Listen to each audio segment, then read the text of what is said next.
नमस्कार, दिन भर की बड़ी खबरों में आपका स्वागत है। मैं हूं परवीन शेख। आज इस बुलेटिन में बात होगी गुजरात चुनाव प्रचार में पीएम मोदी से हुई बड़ी चूक की, रोजगार मेले पर घिरी मोदी सरकार की, बात करेंगे भारत जोड़ो यात्रा में प्रियंका गांधी की जोरदार एंट्री की, कर्नाटक में मतदाता सूची घोटाले में फंसी बीजेपी सरकार की, जानेंगे त्रिपुरा में बीजेपी और शिक्षकों के बीच किस बात पर छिड़ी है जंग, महाराष्ट्र में बैकफुट पर क्यों दिख रही है शिंदे सरकार, और बुलेटिन के आखिर में बात होगी गोद लिए बच्चे के अधिकार पर कर्नाटक हाईकोर्ट के आए फैसले की। लेकिन तमाम बड़ी खबरों से पहले एक नजर सुर्खियों पर। असम मेघालय बॉर्डर पर टकराव, असम फॉरेस्ट गार्ड ने चलाई गोली, मेघालय के 5 ग्रामीणों की गई जान। चुनावी बॉन्ड योजना पर 6 दिसंबर को सुनवाई करेगा सुप्रीम कोर्ट। सरकार ने चुनावी राज्यों में चुनावी बॉन्ड की बिक्री को 15 दिन बढ़ाने का लिया था फैसला, कांग्रेस नेता ने दी कोर्ट में चुनौती। फीफा वर्ल्ड कप में पहला उलटफेर, खिताब की प्रबल दावेदार अर्जेंटीना को पहले ही मुकाबले में मिली हार, सऊदी अरब ने अर्जेंटीना को 2-1 से हराया, 36 मैचों से नहीं हारी थी अर्जेंटीना। तेजी के साथ बंद हुआ शेयर बाजार, सेंसेक्स 274 अंकों की तेजी के साथ 61,419 अंक पर हुआ बंद, निफ्टी 84 अंकों की तेजी के साथ 18,244 अंक पर हुआ बंद। तो ये थी सुर्खियां और अब बात आज की सबसे बड़ी खबर की। गुजरात चुनाव पर पूरे देश की नजरें टिकी हैं, क्योंकि राज्य में पहले चरण के मतदान में अब ज्यादा दिन नहीं बचे हैं। अपनी सत्ता बचाने के लिए पीएम मोदी खुद चुनाव प्रचार के लिए मैदान में डटे हुए हैं। पिछले 3 दिन से पीएम लगातार रैलियां और जनसभाएं कर रहे हैं। इस बीच पीएम मोदी से एक बड़ी गलती हो गई, जिसकी वजह से पीएम मोदी कांग्रेस के निशाने पर आ गए हैं। देखते हैं ये रिपोर्ट। गुजरात का सियासी मैदान अब जंग का मैदान बन चुका है। इस मैदान में एक तरफ कांग्रेस तो दूसरी तरफ बीजेपी है। दोनों ही दल अपनी अपनी जीत का दावा कर रहे हैं। राज्य में 89 सीटों के लिए 1 दिसंबर को मतदान है। पहले चरण के मतदान के लिए बीजेपी ने अपनी पूरी ताकत लगा दी है। पीएम मोदी पिछले 3 दिन से गुजरात में लगातार रैलियां और जनसभाओं को संबोधित करते नजर आ रहे हैं। इस बीच पीएम मोदी एक बड़ी चूक कर गए, जिसको लेकर अब वो कांग्रेस के निशाने पर आ गए हैं। प्रियांक कानूनगो नाम के एक व्यक्ति हैं जो NCPCR, the national commission for protection of child rights के हेड हैं, जो शाखा से ट्रेनिंग लेकर आए हैं। और जब गैर राजनीतिक यात्रा में बच्चे ललक के राहुल जी के साथ आ रहे थे और ना राजनीति की कोई बात हो रही थी, ना वोट की कोई बात हो रही थी, तो उन्होंने बड़े तगड़े से इलेक्शन कमीशन को चिट्ठी लिखी थी और इलेक्शन कमीशन ने फिर उसको उनके बोला ये हमारा अधिकार क्षेत्र नहीं, आपको जो करना है इस पे करिए। आप मुंह की खानी पड़ी थी। प्रियांक कानूनगो आज कौन सी कुंभकर्ण की नींद सो रहे हैं, ये हम जानना चाहते हैं। कांग्रेस का यह हमला उस वीडियो को लेकर है जिसमें एक बच्ची बीजेपी का चुनाव प्रचार कर रही है। आपको बता दें, सोमवार शाम से एक वीडियो इंटरनेट पर तेजी से वायरल हो रहा है, जिसमें एक छोटी बच्ची प्रधानमंत्री मोदी के साथ बीजेपी का प्रचार करती नजर आ रही है। वीडियो में बच्ची गुजराती भाषा में बीजेपी का समर्थन कर रही है। वीडियो में देखा जा सकता है कि बच्ची के गले में बीजेपी का दुपट्टा लटका हुआ है। ये छोटी सी बच्ची वीडियो में कहती है, बीजेपी हमें बचाएगी, बीजेपी फिर आएगी। जब ये बच्ची बोल रही थी तब पीएम मोदी इस बच्ची को बड़े ध्यान से सुन रहे थे। भाषण सुनने के बाद पीएम मोदी ने भी बच्ची को सराहा और उसके सिर पर हाथ रखकर आशीर्वाद दिया। ये वीडियो अब सोशल मीडिया पर तेजी से वायरल हो रहा है। कांग्रेस महासचिव जयराम रमेश ने इस वीडियो पर सवाल खड़े कर दिए हैं। उन्होंने ट्वीट कर बीजेपी पर निशाना साधा है। प्रधानमंत्री द्वारा छोटे बच्चों का इस्तेमाल चुनाव प्रचार के लिए किया जा रहा है। ये कानून का खुला उल्लंघन है। चुनाव आयोग कहाँ है? राष्ट्रीय बाल अधिकार संरक्षण आयोग कहाँ है? कांग्रेस नेता कन्हैया कुमार ने भी इस वीडियो को लेकर बीजेपी पर निशाना साधा है। कन्हैया ने लिखा है कि NCPCR ने राहुल गांधी के साथ चलने वाले बच्चों का संज्ञान लिया। आज आपने बच्चों के साथ पीएम की तस्वीर देखी, क्या NCPCR संज्ञान लेगा? अब पीएम मोदी अपनी इस चूक पर खुद ही मुश्किलों में घिर गए हैं। अपनी इस गलती पर पीएम मोदी ने खामोशी अख्तियार कर ली है। तो वहीं बीजेपी के पास भी कांग्रेस के सवालों का जवाब नहीं है। जवाब तो बेरोजगारी पर भी पीएम मोदी के पास नहीं है। देश इस वक्त बेरोजगारी की समस्या से जूझ रहा है। देश के लाखों युवा रोजगार की बाट जो रहे हैं, लेकिन पीएम मोदी चुनावी मौसम में सिर्फ कुछ हजार नौकरियां देकर अपनी पीठ थपथपा रहे हैं, जिसको लेकर एक बार फिर कांग्रेस ने मोदी सरकार को घेर लिया है। मोदी राज में बेरोजगारी चरम पर है, जिसको लेकर विपक्ष मोदी सरकार पर हमलावर रहता है। ऐसे में चुनावों में बीजेपी को इस मुद्दे से नुकसान ना हो, इसका ध्यान रखते हुए केंद्र सरकार ने जनता को लुभाने के लिए रोजगार मेले की शुरुआत की और पिछले महीने 22 अक्टूबर को 75,000 कैंडिडेट्स को अपॉइंटमेंट लेटर सौंपा। तो वहीं आज यानी 22 नवंबर को 71,000 कैंडिडेट्स को अपॉइंटमेंट लेटर सौंपा गया है, जिसके सहारे बीजेपी डैमेज कंट्रोल की कोशिश में लगी है। लेकिन विपक्ष बीजेपी सरकार की मेहनत पर पानी फेरने का कोई मौका नहीं छोड़ रहा है। उसी कड़ी में कांग्रेस अध्यक्ष मल्लिकार्जुन खड़गे ने इसे वोटरों को बरगलाने की कोशिश करार दिया। खड़गे ने ट्वीट कर कहा, वोटरों को बरगलाने के लिए आज पीएम मोदी 71,000 नौकरी पत्र बांट रहे हैं। उन्होंने आगे कहा कि जिस सरकार में 30 लाख पद खाली पड़े हों, उसके लिए ये ऊंट के मुंह में जीरे के समान है। सालाना 2 करोड़ नौकरियां देने का वादा किया था, 8 साल में नौकरियां देनी थी 16 करोड़, चुनावी स्टंट केवल हजारों में। आज कांग्रेस अध्यक्ष ने मोदी सरकार पर निशाना साधा तो वहीं राष्ट्रीय जनता दल के सांसद मनोज झा ने भी मोदी सरकार की किरकिरी की। आरजेडी के वरिष्ठ नेता और सांसद मनोज झा ने कहा, स्वागत करता हूं, ये नीतीश और तेजस्वी का असर है। अब बीजेपी सरकार पर दबाव बना है, अब जनता को भी दबाव बनाना होगा। जनता को जब हिंदू मुसलमान जैसे मुद्दों पर भरमा कर रखेंगे तो जनता के मुद्दों पर बात कब होगी? अब वक्त आ गया है, इस पर बात होनी चाहिए। वहीं इससे पहले कल कांग्रेस सांसद राहुल गांधी ने भी राजकोट में अपने संबोधन के दौरान बेरोजगारी का मुद्दा उठाते हुए बीजेपी सरकार पर जमकर हमला बोला था। मगर अगर हिंदुस्तान का युवा सपना देखना चाहता है, इंजीनियर बनना चाहता है, तो पहले आप प्राइवेट इंस्टीट्यूशन में जाइए, लाखों रुपए दीजिए, महंगाई सही है, और उसके बाद इंजीनियर मत बनिए, मजदूरी कीजिए। आज इस देश में युवाओं को रोजगार नहीं मिल सकता। 45 साल में सबसे ज्यादा बेरोजगारी हिंदुस्तान में आज है, गुजरात में, बाकी हिंदुस्तान में। यानी इस रोजगार मेले के सहारे बीजेपी डैमेज कंट्रोल में लगी हुई है, लेकिन विपक्ष खास तौर पर कांग्रेस बीजेपी की कोशिशों को नाकाम करते हुए उसकी पोल खोल रही है। 45 सालों में ये पहला मौका है जब देश में बेरोजगारी अपने चरम पर है। वहीं बीजेपी सरकार इस मुद्दे पर बैकफुट पर है। अब बात राहुल गांधी की भारत जोड़ो यात्रा की। राहुल गांधी की भारत जोड़ो यात्रा आज विश्राम पर है। कल से राहुल की अगुवाई में भारत जोड़ो यात्रा के मध्य प्रदेश पड़ाव की शुरुआत होगी। कल का दिन यात्रा के लिए काफी खास होने वाला है, क्योंकि राहुल गांधी को बहन प्रियंका का साथ मिलने वाला है। कल से प्रियंका गांधी भी राहुल के साथ कदम से कदम मिलाती नजर आएंगी। देखते हैं ये खास रिपोर्ट। 23 नवंबर से भारत जोड़ो यात्रा का मध्य प्रदेश पड़ाव शुरू हो जाएगा। मध्य प्रदेश में यात्रा 12 दिनों तक राज्य के कई जिलों को कवर करेगी। कल का दिन भारत जोड़ो यात्रा के लिए कई मायनों में काफी खास होने वाला है। कल राहुल के साथ बहन प्रियंका गांधी भी पदयात्रा करेंगी। ये पहली बार होगा जब कांग्रेस महासचिव प्रियंका गांधी यात्रा में शामिल हो रही हैं। इससे पहले सोनिया गांधी भी भारत जोड़ो यात्रा का हिस्सा बन चुकी हैं। वहीं कई सेलिब्रिटीज भी राहुल गांधी के साथ इस यात्रा में पैदल मार्च कर चुके हैं। मध्य प्रदेश में यात्रा के दौरान प्रियंका 4 दिनों तक अपने भाई राहुल गांधी के साथ पैदल मार्च करने वाली हैं। वहीं प्रियंका राहुल के साथ महाकाल के दर्शन भी करेंगी। पार्टी के महासचिव जयराम रमेश ने आज सुबह ट्वीट करके ये जानकारी दी। भारत जोड़ो यात्रा के लिए आज भी विश्राम का दिन है। कल यात्रा बुरहानपुर के पास मध्य प्रदेश में प्रवेश करेगी। कांग्रेस महासचिव प्रियंका गांधी वहां 4 दिनों के लिए यात्रा में शामिल होंगी।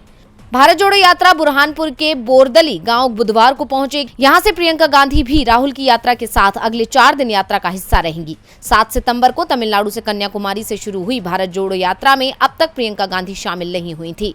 भारत जोड़ो यात्रा अब तक तमिलनाडु, केरल, आंध्र प्रदेश, कर्नाटक, तेलंगाना और महाराष्ट्र जैसे राज्यों से गुजर चुकी है। यात्रा अब तक अपना आधा सफर पूरा कर चुकी है। प्रियंका गांधी अब तक यात्रा में शामिल नहीं हुई थी। प्रियंका पिछले दिनों हिमाचल प्रदेश विधानसभा चुनाव में पार्टी के प्रचार अभियान में बिजी थी। कांग्रेस की पूर्व अध्यक्ष सोनिया गांधी कर्नाटक के मांड्या में भारत जोड़ो यात्रा का हिस्सा बनी थी और राहुल गांधी के साथ पदयात्रा की थी। भारत जोड़ो यात्रा 12 दिनों में 386 किलोमीटर मध्य प्रदेश में चलेगी।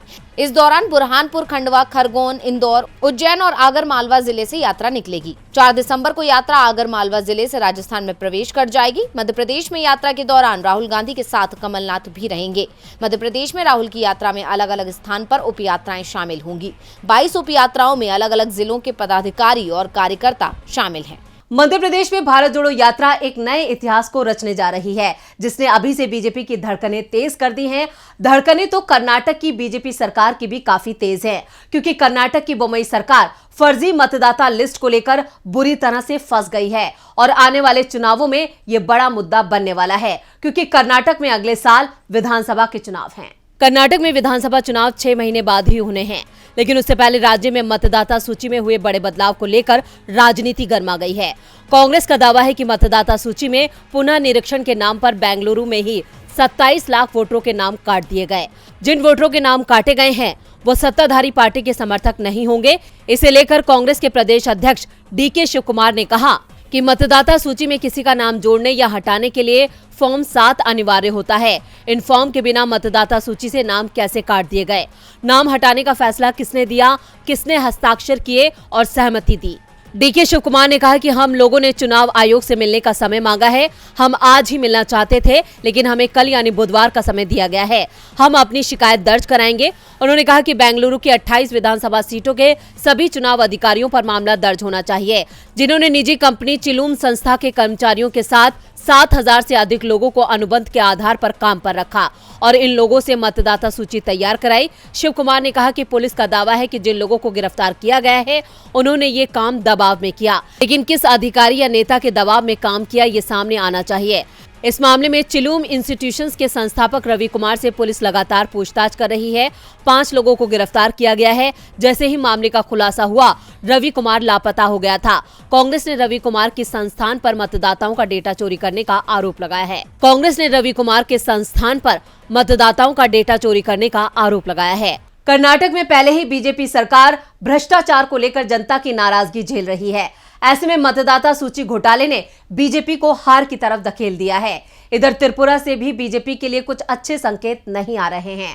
राज्य के शिक्षकों ने सरकार के खिलाफ मोर्चा खोल दिया है। शिक्षक भर्ती मामले को लेकर अब आर पार की लड़ाई का मन बना चुके हैं। क्या है पूरा मामला, देखते हैं ये रिपोर्ट। चुनाव में जनता की नाराजगी किस कदर भारी पड़ सकती है, इस बात से बीजेपी खासी वाकिफ है।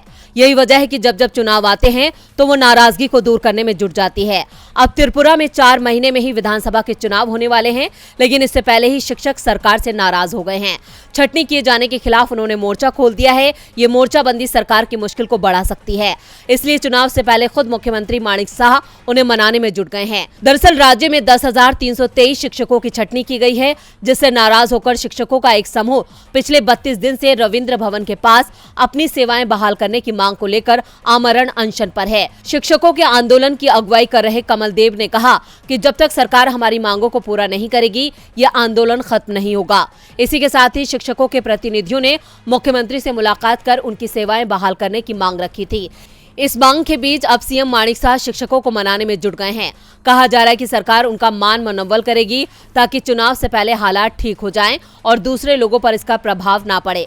शिक्षकों को मनाने के साथ ही बीजेपी ने प्रभारियों की नियुक्ति शुरू कर दी है। कुछ दिन पहले ही बीजेपी अध्यक्ष JP नड्डा ने उत्तर प्रदेश से विधान परिषद नेता महेंद्र सिंह को त्रिपुरा में होने वाले विधानसभा चुनाव के लिए प्रभारी नियुक्त किया था। वहीं राज्यसभा सांसद समीर उमराव को सह प्रभारी नियुक्त किया था। अब बीजेपी ने तो चुनाव के लिए कमर कस ली है। अब देखना होगा कि क्या उसे जीत मिल पाती है या नहीं। शिक्षकों के सामने त्रिपुरा सीएम भी मजबूर नजर आ रहे हैं, जो बीजेपी के लिए किसी खतरे से कम नहीं है। खतरा तो महाराष्ट्र में राज्यपाल भगत सिंह कोश्यारी की कुर्सी पर भी मंडरा रहा है, क्योंकि राज्य की सत्ता पर काबिज शिंदे और बीजेपी सरकार के विधायकों ने भी राज्यपाल से इस्तीफे की मांग कर डाली है। महाराष्ट्र के राज्यपाल भगत सिंह कोश्यारी के विवादित बयान ने एक बार फिर महाराष्ट्र की सियासत को गरवा दिया है। विवाद इतना बढ़ गया है कि अब बीजेपी खुद उनके इस बयान से पल्ला झाड़ती नजर आ रही है। जहां एक तरफ शिंदे गुट के विधायक भी राज्यपाल के विरोध में उतर गए हैं, तो वहीं बीजेपी के प्रदेश अध्यक्ष ने भी कोश्यारी के बयान को गलत करार दिया है।